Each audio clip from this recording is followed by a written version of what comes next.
तो सरकार सामाजिक क्षेत्रों पे खर्चा क्यों नहीं करना चाहती? क्योंकि सारा पैसा अमीरों की तिजोरी में डाला जाता है।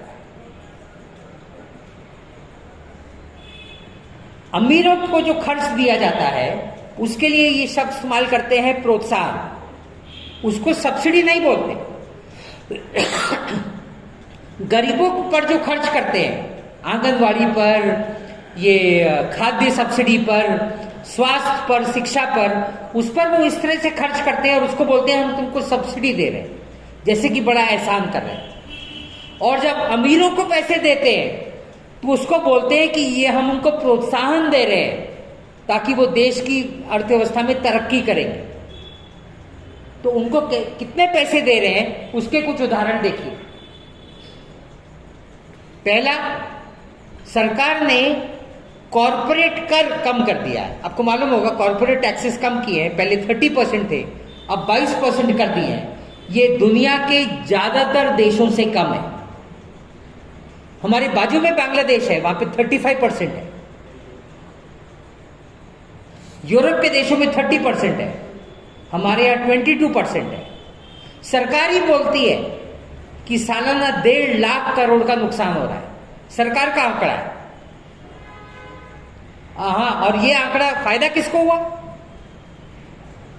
क्योंकि छोटी कंपनियों को वैसे ही टैक्स कम लगता है, 30% टैक्स बड़ी कंपनियों को लगता है।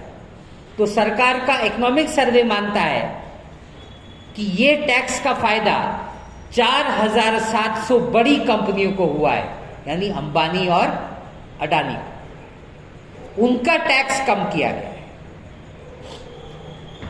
तो दूसरा, सरकार ने अमीरों पर जो व्यक्तिगत आयकर लगाते हैं उसको कम कर दिया।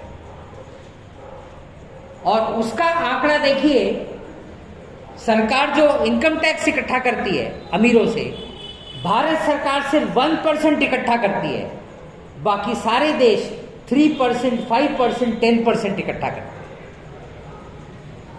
तो ना अमीरों से कॉर्पोरेट टैक्स लेना चाहते हैं, न अमीरों से इनकम टैक्स लेना चाहते हैं, जबकि इस देश में गैर बराबरी अंग्रेजों के काल से ज्यादा हो गई है। टॉप 10% लोग अंग्रेजों के काल में कुल आमदनी का उनका हिस्सा 50% था, आज वो आंकड़ा 60% पहुंच गया। यानी अंग्रेजों के काल से इस देश में ज्यादा गैर बराबरी हो गई है, लेकिन इनकम टैक्स वसूली सरकार उनसे नहीं कर रही है। आपको एक आंकड़ा पता है, इस देश में करीब 150 अब्जाधीश अरबपति हैं। एक अरबपति का मतलब है कम से कम 7000 करोड़ रुपए, और 1 बिलियन तो आमदनी नहीं होती ना, उनकी कई होती है। तो अरबपतियों के पास 10,000 करोड़ रुपए, 15,000 करोड़ रुपए, इतना पैसा है। और इनकम टैक्स डिपार्टमेंट बताता है कि इनमें से आधे से ज्यादा 50 करोड़ भी टैक्स नहीं भरते। 15,000 करोड़ की संपत्ति और 50 करोड़ भी टैक्स नहीं भरते। ये ऑफिशियल आंकड़ा इनकम टैक्स डिपार्टमेंट।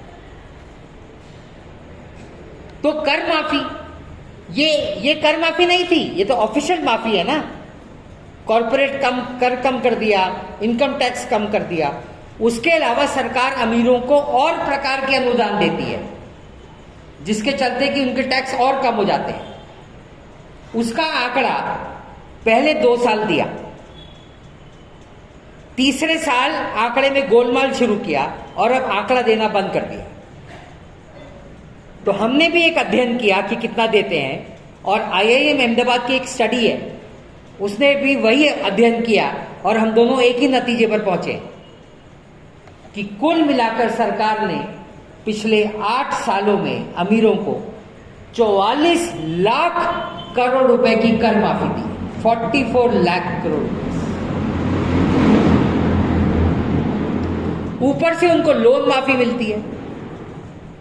लोन माफी का मतलब है जो वो कर्जे लेते हैं वो वापस नहीं करने होते। ये ऑफिशियल आंकड़ा है जो सरकार ने संसद में दिया है कि 10.5 लाख करोड़ रुपए की लोन माफी हुई है। इस आंकड़े में यह नहीं बताया कि ब्याज भी माफ कर दिया गया है। एक होता है मूल, एक होता है ब्याज। लोन और ब्याज मिलाकर मालूम वो आंकड़ा कितना होता है? 40 लाख करोड़ रुपए।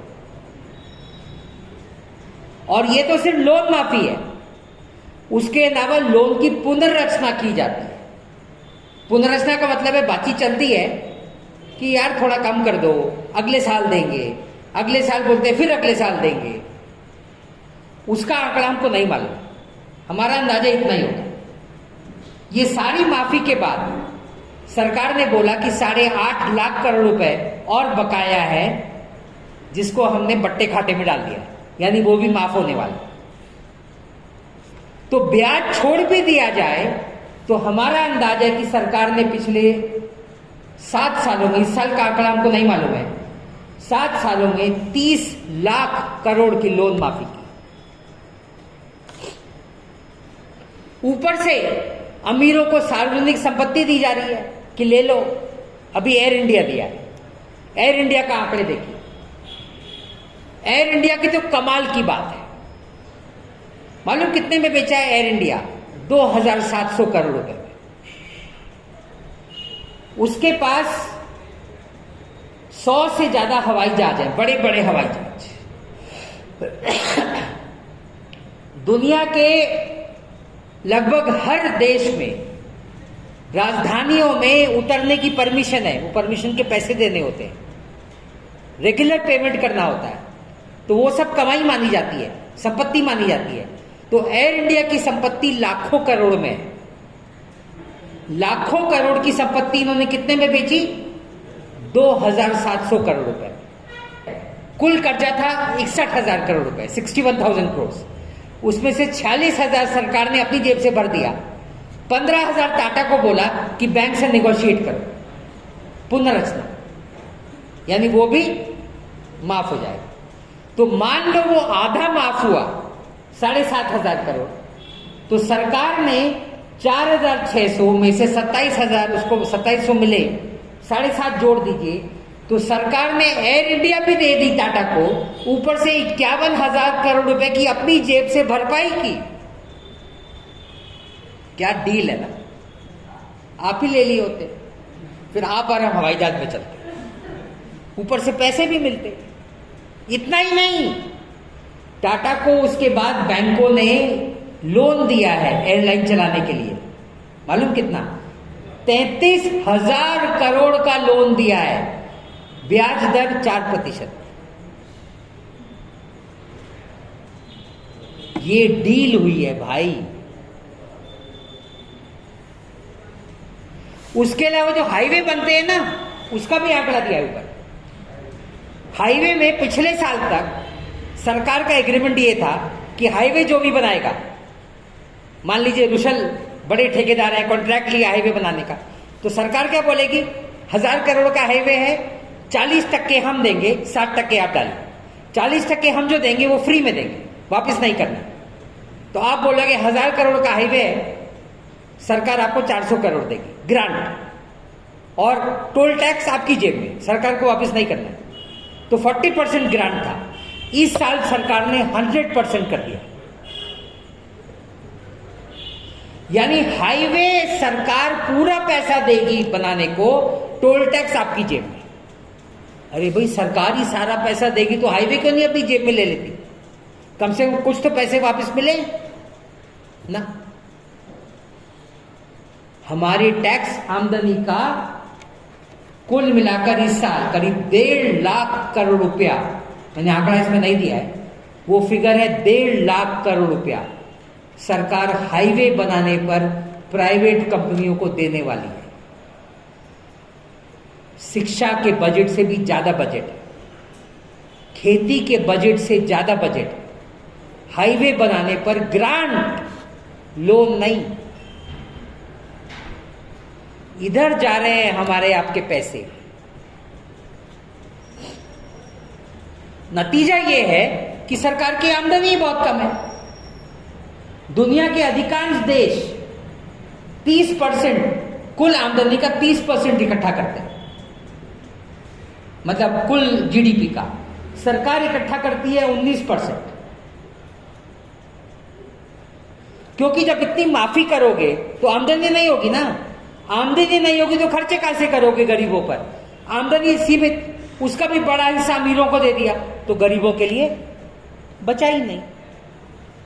तो सरकार आमदनी कैसे बढ़ा सकती है?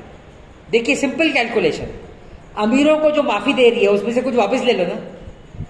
लोन माफी दे रही है तो भैया टाटा बिरला को लोन माफी देने की क्या जरूरत है, कुछ तो लो। तो हमने अंदाज लगाया कि 75%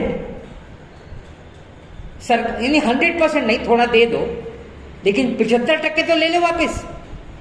तो वो मिलाकर 7.5 लाख करोड़ होता है। अगला, ऊपर से जब अमीरों के पास इतना पैसा है और वो कोई टैक्स देते ही नहीं, तो उन पे थोड़ा सा संपत्ति कर लगा दो ना। संपत्ति कर जेटली ने 2015 में खत्म कर दिया था, हमारा कहना है कि वापस लगा, और ये दुनिया भर के देशों में लग रहा है। अमेरिका में तो 2 से 8% लगा है, जितनी आमदनी ज्यादा होगी उतना ज्यादा देना पड़ेगा। हम कह रहे हैं यार 2% तो दो, सिर्फ 1% सबसे अमीर लोगों पर, आम आदमी पे नहीं। जो अरबपति हैं उनसे तो थोड़ा ले लो। 2% लगाने पर और अरबपतियों पर 5% लगाने पर सरकार की आमदनी बढ़ेगी 12 लाख करोड़ रुपए। और ये ज्यादा नहीं है, दुनिया के ज्यादातर देशों में 3, 4, 5% संपत्ति कर लगाया हुआ है। हम तो सिर्फ 2% की बात कर रहे हैं। फिर विरासत कर, आपको मालूम है फ्रांस में विरासत कर है 45%। यानी अमीर आदमी मरता है तो उसकी संपत्ति सारी बेटे को नहीं जाती, आधी सरकार को जाती। पहले हमारे देश में था। हमारा कहना है कि अमीरों पर तो लगाओ, 33% लगाओ, ज्यादा नहीं है। दुनिया का औसत जापान का 50% है, हम 33% की बात कर रहे हैं। तो आमदनी कितनी होगी? 8.5 लाख करोड़। ये सब जोड़ लिया जाए तो ये होता है 28 लाख करोड़ रुपए। हमारा इस साल का बजट है 39 लाख करोड़ रुपए, उसमें 28 लाख की बढ़ोतरी हो जाएगी ना। और इतनी बढ़ोतरी हो गई, अब यही अलग अलग सरकारें कर रही हैं। अभी गहलोत ने राजस्थान में नरेगा का बजट बढ़ाया, शहरों के लिए रोजगार गारंटी योजना चालू की है, पेंशन योजना लागू की है, पुरानी वाली जिसकी हर जगह कर्मचारी मांग कर रहे हैं, वगैरह वगैरह। तो ये संभव है। राज्यों के पास पैसे ज्यादा नहीं होते तो राज्य ज्यादा नहीं कर सकते, अधिकांश आमदनी केंद्र की होती है, इसलिए हम केंद्र पे बात कर रहे हैं।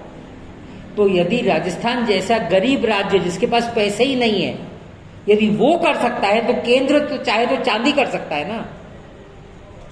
वही अलग अलग जो विपक्ष पार्टियां, विशेषकर कांग्रेस, यही सब मांग कर रही है। हमने उसको एक कानूनी और एक ज्यादा थ्योरेटिकल जामा पहनाया है। और इससे क्या क्या हो सकता है देखिए फटाफट, एक ही स्लाइड में सब इकट्ठा कर दिया है। शिक्षा का बजट कि सारे बच्चों को केंद्रीय विद्यालय स्तर की शिक्षा मिल सकती है, केंद्रीय विद्यालय स्तर की। स्वास्थ्य सेवाओं पर खर्चा दुप्पट किया जा सकता है, खेती पर खर्चा दुप्पट किया जा सकता है, जिसका मतलब होगा कि खेती में रोजगार पैदा शुरू हो जाएगा। सारे देश के लोगों को राशन मिलेगा, बीपीएल खत्म, सारे लोगों को राशन मिलेगा। और राशन में गेहूं चावल के अलावा 1 किलो तेल और 2 किलो दालें मिलेंगी। शहरों में ग्रामीण नरेगा के जैसे शहरों में रोजगार गारंटी योजना लागू हो सकती है। और सारे बुजुर्गों को, बीपीएल नहीं, देश के सारे बुजुर्गों को, 60 साल से ऊपर वालों को 2000 रुपए महीने का पेंशन मिल सकता है। इतना सारा हो जाएगा तब भी सरकार के पास 3 लाख करोड़ रुपए बचेंगे। यानी ये सारा संभव है। इस देश में आम आदमी की हालत सुधारी जा सकती है। ये गरीब देश नहीं है, इस देश में अब्जाधीश है, दुनिया के 3रे नंबर के अब्जाधीश हैं इस देश में।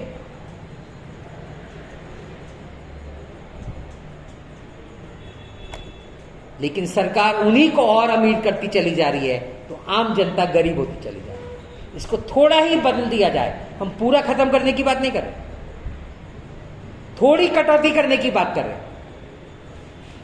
थोड़ी भी कटौती कर दी जाएगी तो इस देश की सामाजिक सुविधाएं कमाल की बेहतर की जा सकती है। ये संभव है, लेकिन ये संभव तभी होगा जब ये जो सत्ता में बैठे हैं, जिनकी दिलचस्पी सिर्फ अंबानी अडानी हम दो हमारे दो को मजबूत करने में है, जब वो परिस्थिति बदलेगी तभी होगा।